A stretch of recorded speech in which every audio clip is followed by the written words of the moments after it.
Hello, my name is Mary. Since I was a child, my biggest dream was to become a journalist or work in magazine publishing. I loved writing and keeping up with trends, so I decided to study journalism and media in college. After I graduated, I worked with several companies. They weren't very famous, but I was happy because I was living my dream. A few years after graduating, when I was around 31, I met my future husband, Jerry. Jerry came from a wealthy family that ran a successful business. This is important because Jerry's mother, Nicole, never approved of me. She often showed her dislike, thinking I wasn't a good match for her son and criticizing my career in journalism and my education in the field. At first, Nicole's negative attitude and harsh words were very hurtful. It's tough when someone constantly puts you down, but for some reason, Nicole thought it was okay to treat me like that. Thankfully, Jerry always defended me against his mother's cruel remarks. His father, Willie, also supported me, standing up for me whenever he saw Nicole's mean comments. Over time, I became more resilient to Nicole's jibes. Jerry even suggested that we should limit our interactions with her, but I didn't agree. Jerry worked in the family business with his father, and reducing contact with his mother might have made things awkward for Willie, who was genuinely kind. I didn't want to cause any strain in their family or make Jerry cut ties with his family. Through it all, we managed to stay strong.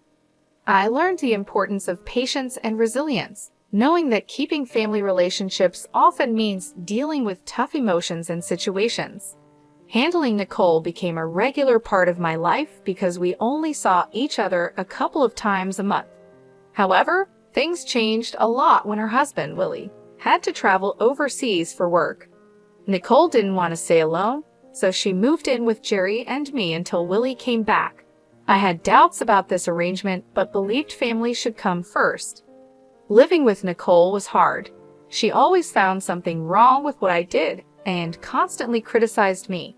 Even though her comments were relentless, I managed to cope without taking it personally as long as she didn't cause real harm. However, my patience was tested during a particularly stressful week at work. I was leading a major redesign of a section in our magazine, a project that was crucial for both the publication and my career. Success could lead to a promotion. Nicole didn't seem to understand the importance of this project and was indifferent to the pressure I was under. One evening, just before the big presentation, I was discussing my worries with Jerry, and Nicole overheard us. She came into the living room and interrupted with her opinions. As I shared my fears about failing in front of the company's top executives and potentially missing out on a promotion, Nicole bluntly dismissed my concerns. "Well, Mary, I overheard your conversation, and honestly, you probably don't have the skills for this. You'll likely do poorly tomorrow," she said, without being asked. Her words were harsh, and she added insultingly, "Just see it as an opportunity to quit and perhaps focus on being a housewife." Her comment hurt deeply, showing not just a lack of support, but also a strong disregard for my professional dreams.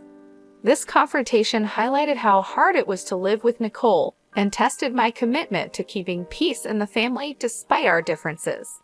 Nicole's remarks that evening crossed a line when she suggested I'd be a better fit for her son if I gave up my career. "I can't believe he married a journalist," she said scornfully, making it clear she meant to belittle my profession and my efforts. Feeling frustrated, I responded firmly, "Mom, you're overstepping. I don't have time for this nonsense. I have more important things to worry about than your opinion of me or my relationship with your son." Nicole seemed shocked by my assertiveness. "How dare you speak to me like that?" she said. "So it's fine for you to insult me, but not for me to defend myself," I retorted. She turned to Jerry. "Say something. Your wife is disrespecting your mother." Jerry calmly sided with me. "She's just defending herself, Mom. I don't see anything wrong with it." Nicole accused me of manipulating Jerry. "Look how easily you turn your back on family. Mary will regret this." Her intrusion into our private conversation and the blatant insults left me seething with anger. Jerry tried to apologize for his mother's behavior, but I stopped him. He wasn't to blame for her hurtful words. After the confrontation, we decided to end the night and go to bed. My mind was too preoccupied with the upcoming presentation to dwell on Nicole's threat. The next morning, I arrived at work early, ready to give my presentation. However, when I opened my laptop, I was met with a heart-stopping surprise. All the files on my desktop were missing, and my laptop appeared to have been reset. Panic set in as I quickly checked my email, hoping my earlier precautions would save me, but even my emails had been deleted, including the trash. Overwhelmed and on the verge of tears, I explained the situation to my boss. His reaction was far from understanding. He reprimanded me harshly before instructing me to forget the presentation altogether. The weight of the situation was crushing, and I struggled to hold back tears, feeling both betrayed and helpless. When I discovered that my boss had a backup presenter in case I faltered, it became painfully clear that my prospects for advancement at the company were bleak. Devastated by the turn of events, I rushed home, tears streaming down my face. Jerry was still at home, and upon seeing my distress, he decided to take the day off to support me. He embraced me as I wept, and once I had somewhat regained my composure, he gently inquired about what had happened. "What's wrong, honey? Didn't the presentation go well?" he asked, puzzled. "There was no presentation, at least not by me," I replied, my voice still trembling. "What do you mean? You put so much effort into it. You barely slept these past few days because you were working so hard," Jerry said, his concern deepening. I explained the heartbreaking situation. When I got to work, I opened my laptop only to find that everything had been deleted. "How did that happen?" he asked, bewildered. It was both embarrassing and humiliating to have to explain it to my boss, I said, feeling the weight of the situation. I admitted feeling the sting of the memory. "Didn't you back it up somewhere else?" "I did," I said. "I emailed it to myself, but my inbox and even the trash had been emptied." Frustration was clear in my voice. Jerry's face fell with sympathy. "I'm so sorry this happened. What did your boss say?" "He was furious and called me unprofessional and lazy. He had someone else ready to do the presentation," I replied, bitterness hard to hide. "But you still have your job, right?" Jerry tried to find a silver lining. "Yes, but I'm stuck. There's no room for me to advance or move up. I'm done here," I said, feeling defeated. "Don't worry, honey. You'll find a better job. I'll be here for you through it all. Just keep working here until you're ready to leave," he reassured me, his support unwavering. "Yeah, I'll give my notice now. I can't believe I worked so hard for this, and just when I was close, it all slipped away," I said, the realization sinking in. The incident left me deeply affected. I took pride in my work, and to have a project fall apart so disastrously was traumatic. Though I continued to work there for another week, my heart wasn't in it anymore. I submitted my resignation, counting down the days until I could leave. Throughout this ordeal, Nicole's reaction was oddly gleeful. She once saw me in tears and made snide remarks, gloating over my misfortune. Initially, her words fueled my anger, but eventually I realized that her satisfaction with my struggles only reflected her bitterness. As I thought about Nicole's behavior, I couldn't shake the suspicion that her delight might stem from the hope that I would finally quit my job and become a housewife. Or, perhaps more unsettlingly, that she had a hand in the ruin of my career. The thought that Nicole might have sabotaged my laptop haunted me, fueling a nagging intuition that she was involved in the disaster. Before approaching Jerry with such a serious accusation, I knew I needed concrete proof.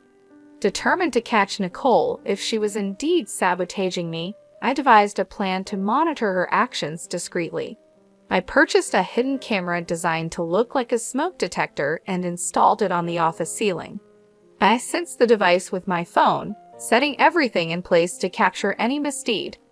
The next part of my plan involved baiting Nicole into revealing her possible involvement. I made it a point to appear visibly stressed and anxious around the office, hoping to draw her attention. Jerry was still at work, unaware of the unfolding drama. As expected, Nicole took notice of my anxious pacing and couldn't resist inquiring. "What's wrong? Are you stressed about another project?" she prodded, taking a deep breath. I confided in her, playing into her curiosity. "I've been given another chance to present my work, and it could lead to a raise," I said, masking my anxiety with a hint of hope. "Oh," Nicole's interest was piqued, her tone laced with a mix of surprise and skepticism. "Yes, and I'm nervous because this is my last chance to get things right. I have to do well," I continued, watching her reaction closely. "Why aren't you telling Jerry? Is it because you're embarrassed about your job?" "No, it's not that. I just don't want to disappoint him again. Please, let's keep this between us, okay?" I pleaded, trying to gauge her response. "I'm not promising anything, but it'll be interesting to see what happens tomorrow," she replied, her words chilling. "Why do you always want me to fail?" I couldn't help but confront her. "I just think you'd be better off as a housewife. It's less embarrassing than what you're doing now," Nicole scoffed, dismissing my concerns. Frustrated and needing space to prepare, I finally said, "I don't have time for this, and I don't care what you think. Please leave me alone so I can practice my presentation before Jerry gets home." With that, Nicole left, and I was left to hope that my hidden camera would reveal the truth behind her unsettling satisfaction. Nicole's smirk as she glanced at my laptop lingered in my mind long after she had left the office. I stayed put a little while longer, finally leaving only when Jerry arrived home. Throughout dinner, Nicole's occasional smirks continued, each one sending a ripple of unease through me. Later that night, after Jerry and I had settled into our usual routine of watching a few episodes of our favorite TV series, I decided it was time to check the footage from the hidden camera I had installed in my office. As we watched, the screen showed Nicole entering the office. There was no unusual activity until around midnight. That's when Nicole stealthily entered the office. I hastily showed Jerry the live feed on my phone. Initially puzzled, he soon watched in disbelief as Nicole tampered with my laptop, causing it to shut off and restart. Jerry's expression turned from shock to anger as he realized what was happening. Meanwhile, the camera captured Nicole rifling through my files. Unable to contain his frustration, Jerry stormed into the office. He burst through the door, startling Nicole, who spun around, caught in the act. "What are you doing in here, Mom?" Jerry demanded, struggling to maintain his composure. "Oh, nothing really," Nicole replied nonchalantly. "Then why is Mary's laptop open? Are you accusing me of going through her stuff?" Jerry pressed. "I think you did more than just go through it, Mom. Did you come here to tidy up at midnight? And Mary isn't the type to leave her laptop open. You know that?" Jerry retorted. "Don't talk to me like that. I'm still your mother," Nicole shot back defensively. "Yeah, my mother who seems to enjoy hurting and sabotaging my wife?" Jerry replied firmly. "We caught you on camera resetting Mary's laptop. You were spying on me? That's disgusting. How could you film me without my consent?" Nicole exclaimed, indignant. "I didn't put cameras in your room. I installed one in my office, and you went in there without my permission," I interjected, supporting Jerry and clarifying our intentions. The confrontation revealed the extent of Nicole's interference and deceit, testing the limits of family loyalty and trust. Despite the wrongdoing, Jerry remained firm in his decision. "Even if it was wrong, it's nothing compared to what you've done to Mary. I want you out of our house tomorrow," he declared unwaveringly. Nicole protested, her voice tinged with desperation, "But I'll be all alone." "I don't care. I don't want to talk to you," Jerry replied, his mind made up. The next morning, Nicole tried to delay her departure by busying herself with breakfast preparations and washing dishes. However, Jerry was resolute. As soon as she finished, he came downstairs with her bags packed and informed her that he had ordered her an Uber.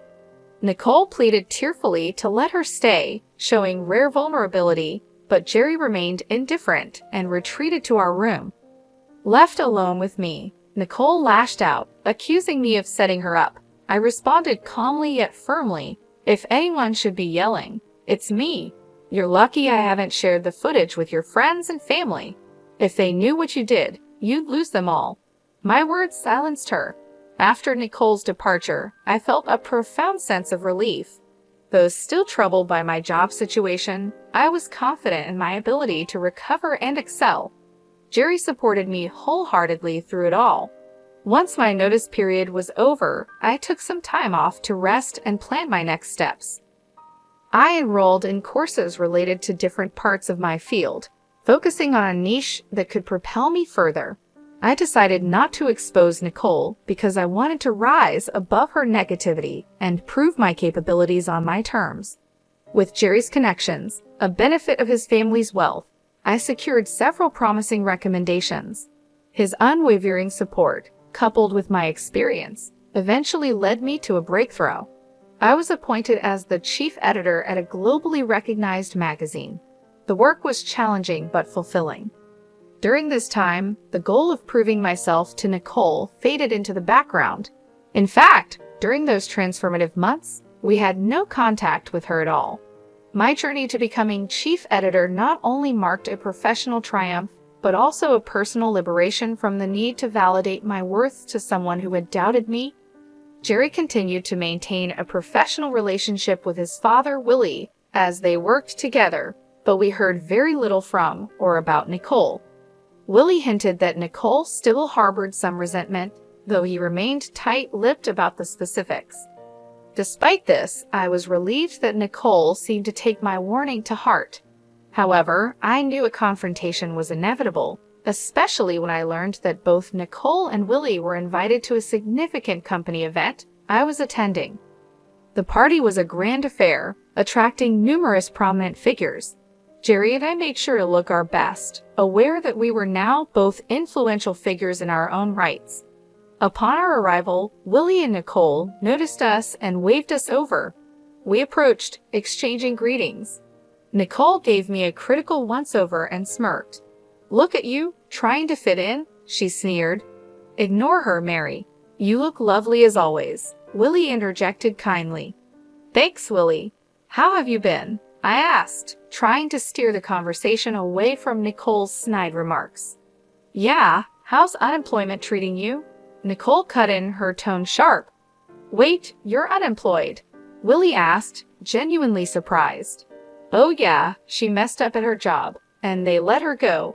I've always said she's not good enough for our son.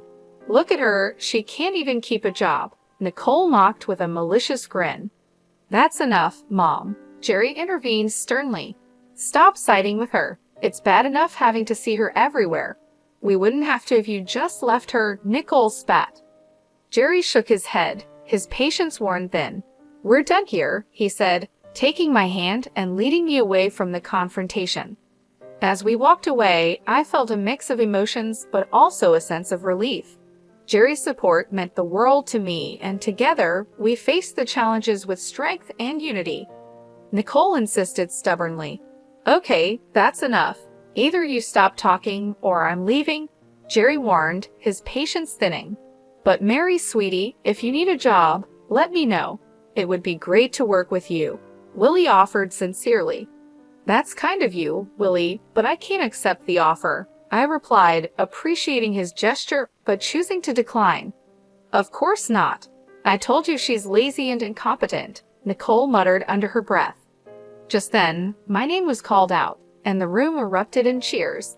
I turned towards the small stage where the CEO was gesturing for me to come up. Excusing myself, I left Willie and Nicole. Willie looked amused, and Nicole, for once, was at a loss for words. Nicole looked both confused and angry as the CEO began his speech, praising my contributions to the company and my innovative ideas for the magazine. The room filled with applause and cheers, and soon I was asked to give a speech. Gratefully, I acknowledged Jerry's unwavering support and my colleagues' collaborative efforts that had significantly shaped the magazine. I concluded by thanking an unnamed critic whose skepticism had unwittingly spurred me to excel. As I stepped off the stage, many congratulated me and curiously inquired about the critic, but I chose to keep that detail private. I rejoined Jerry, Willie, and Nicole at our table. Jerry embraced me warmly, his pride evident, while Willie also stood to congratulate me with a hug.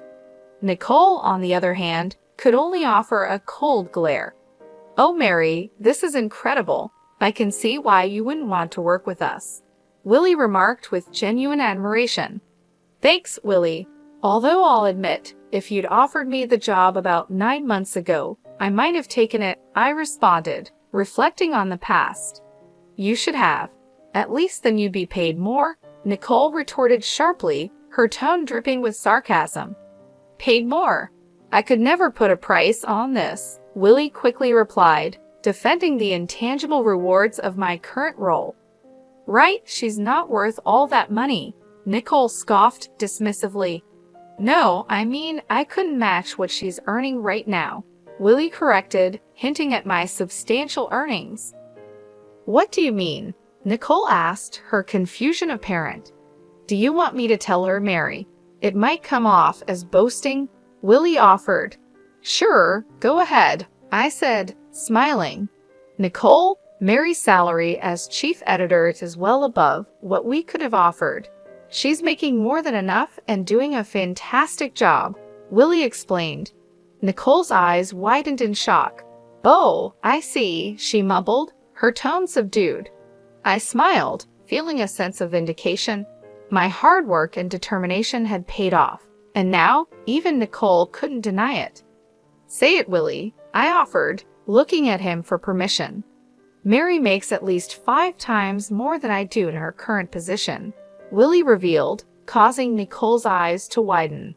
"Oh yeah, she must be making way more than Jerry or I could ever imagine," Nicole exclaimed, her tone shifting from disbelief to grudging acknowledgement. "That can't be right. You must be mistaken," Nicole insisted, still struggling to accept the reality. "He's not mistaken, Mom. I did mean it when I thanked you. You've been nothing but a bully to me, and I hope seeing me more successful than anyone in your family stings. Anyway, I have other people to talk to." "Excuse us," I said firmly, ready to move on from the negativity. "Nicole, Willie, feel free to join us anytime.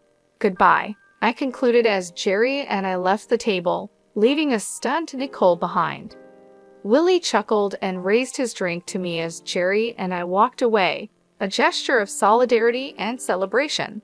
I had never felt more alive and validated. It was an incredible moment of triumph, and I was immensely grateful for Jerry's support throughout it all. As we made our way through the crowd, I couldn't help but reflect on the journey that had brought me to this moment.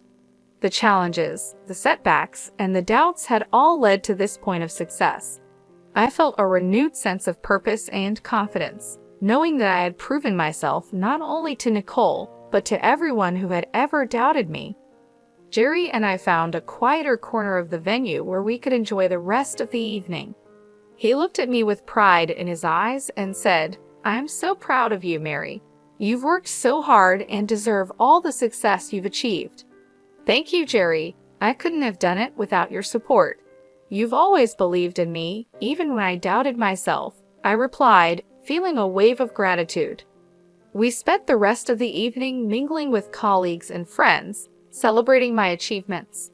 The event was a blur of congratulations, laughter, and heartfelt conversations. Each person who approached me to offer their well wishes reinforced the fact that I had truly made it. My hard work and dedication had paid off, and I was now standing on solid ground, both professionally and personally. Later that night, as we returned home, I felt an overwhelming sense of relief and accomplishment. The weight of Nicole's negativity had been lifted, and I knew that I had finally broken free from her influence. Jerry and I talked about the future, dreaming about the possibilities that lay ahead. We were both excited about the new opportunities and challenges that awaited us. In the following weeks, I settled into my new role as chief editor with renewed enthusiasm. The work was demanding, but I thrived on the challenges, knowing that I was making a significant impact. My team respected and supported me, and together we pushed the magazine to new heights. The sense of fulfillment I felt each day was unmatched, and I knew that I was exactly where I was meant to be. Nicole's absence in our lives was noticeable, but it brought a sense of peace. Jerry continued to work with his father, Willie, and their relationship remained strong. Occasionally, Willie would provide updates on Nicole, hinting that she still harbored some resentment. However, these updates were few and far between, and we chose not to dwell on them.